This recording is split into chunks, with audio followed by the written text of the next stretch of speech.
Welcome back to my vlog at sa aking Facebook page, Kabakal, at ganun din sa aking YouTube channel.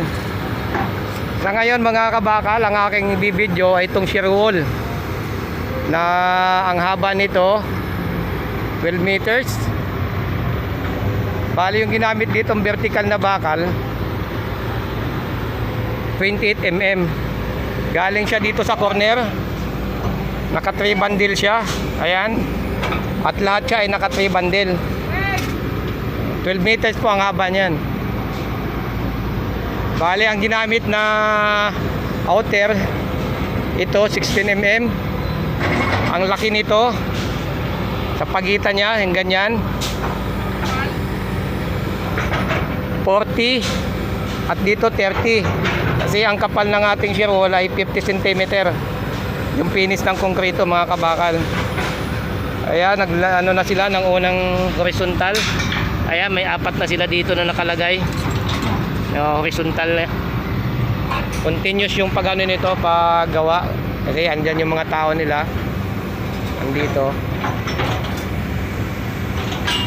Kaya nga pala, kapag ito ay dumaan sa inyong mga wall, ang aking video, palike naman at papalo ng aking page. Ganon din sa aking YouTube channel. Bali sa taas mga kabakal, naka-slope siya. Ini-reduce. Ayan, nakatiklop. Ayan o. Tapos meron silang pinatay na bakal naka-eskwala. Dahil yung taas niya, babawasan na yung bakal niyan. Maring 2 bundle na lang siya na taas. Ito pala is area 1, zone 1. At ito shear wall na to, shear wall 1. Dito kasi yan sa along highway. Katabi niya kasi yan, magkapansin nyo, may kuryente na yan. Highway yan. Ito yung pinaka entrance ng mall na to, dito sa Kawit, Cavite. Lalayon ko konti para makita nyo yung kabuuan. Ayan, nilalagyan nila ng center clamp. Ayan, may center clamp na silang sinusuot.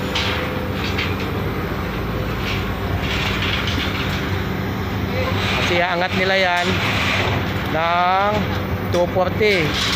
Kung nakikita nyo yan, may nakalagay ng mga outer. Napakatibay na shear wall po ito. Kung di ako nagkamali, baka may exit dito, may pinaka service stair. Kasi kalimitan ng shear wall may hagdan yan.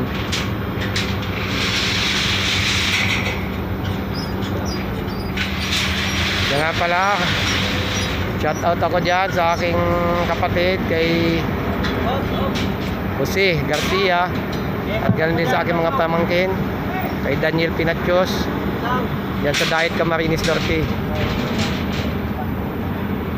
Maraming salamat at God bless sa ating lahat. Naway maging masagana ang pagpasok sa atin ng ating bagong taon 2025. Ngayon po ay pizza 7. Maraming salamat. Bye bye.